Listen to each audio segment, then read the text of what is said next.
He invited me to his mountain home, a place he said felt different when the snow fell. Quieter, calmer. He didn't tell me something else was already living there.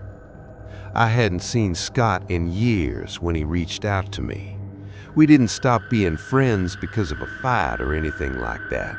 There was no falling out, no argument, no moment where one of us slammed the door and never looked back. We just stopped keeping up. Life moved on. College, work, different cities. The kind of drifting that feels harmless at the time because you assume there's always time to reconnect later. So when he suggested I come up for a weekend, it felt nostalgic, familiar, like reopening a chapter I'd forgotten about. He said the timing was perfect because the snow had started falling and it made the place feel different, quieter, calmer. I didn't think much about what he meant by that. The drive took longer than expected. The roads were slick with ice, and the higher I climbed, the fewer cars I saw. Eventually, it felt like I was the only one on the mountain. The sun disappeared early, swallowed by the clouds, and once it was gone, the darkness felt heavier than it should have. By the time I pulled into his driveway, it was completely dark. Scott came outside to greet me. He looked mostly the same at first glance, but something about him felt off.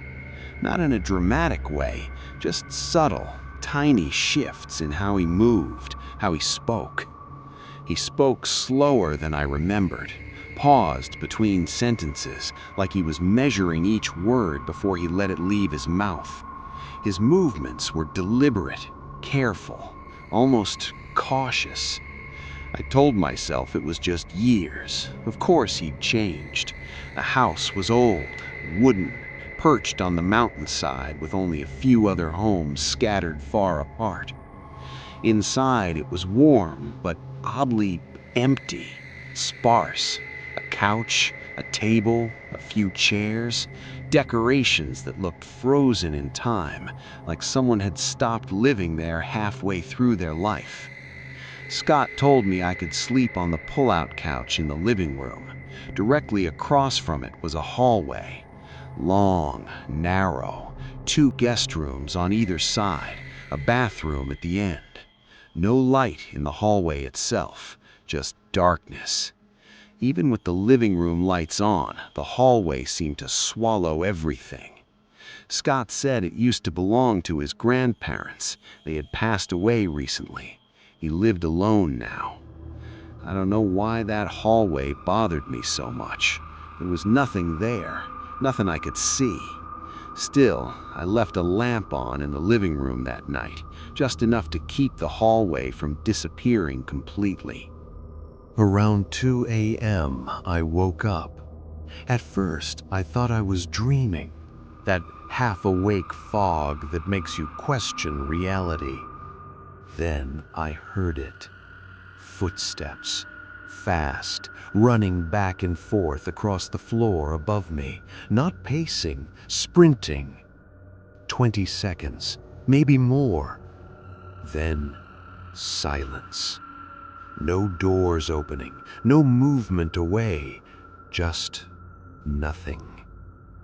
I lay there, staring at the ceiling for a long time, trying to convince myself it was normal. Old houses make noise, right? They creak, they settle. That's what I told myself. Eventually, I fell asleep. The snowstorm worsened the next day. Wind battered the house, and outside the windows, the world became a white blur. Scott barely spoke, barely ate. When I asked if he was okay, he simply nodded, slow, deliberate, no further explanation.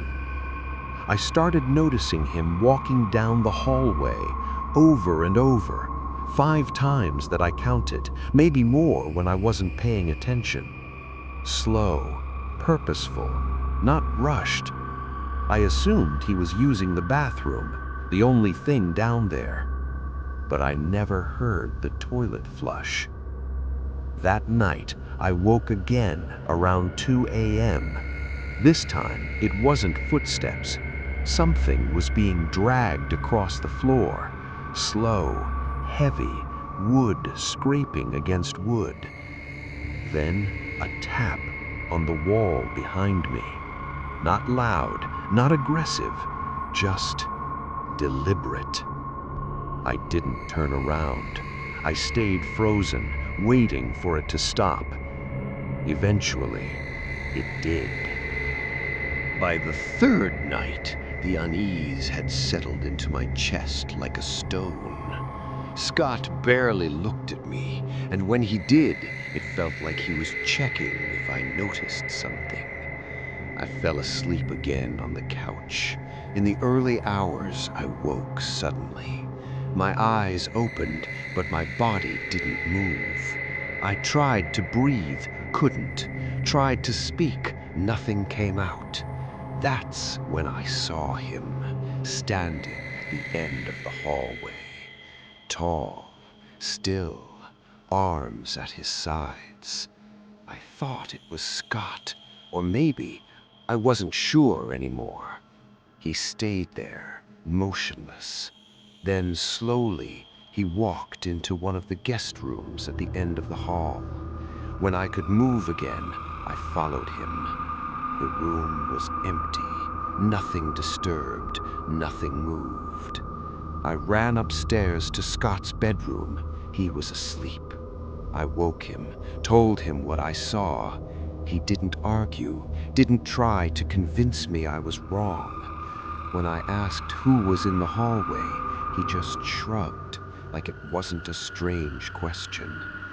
I left that night, packed my car, drove away despite the snow. As I pulled away, I looked back at the house one last time. In the window at the end of the hallway, a silhouette, motionless. Scott stopped responding to my messages after that. Weeks later, one text, "I'm fine." That's the last I ever heard from him. I don't know what was in that house. I don't know how long it had been there. But Scott wasn't afraid of it anymore. And that is what still keeps me awake at night.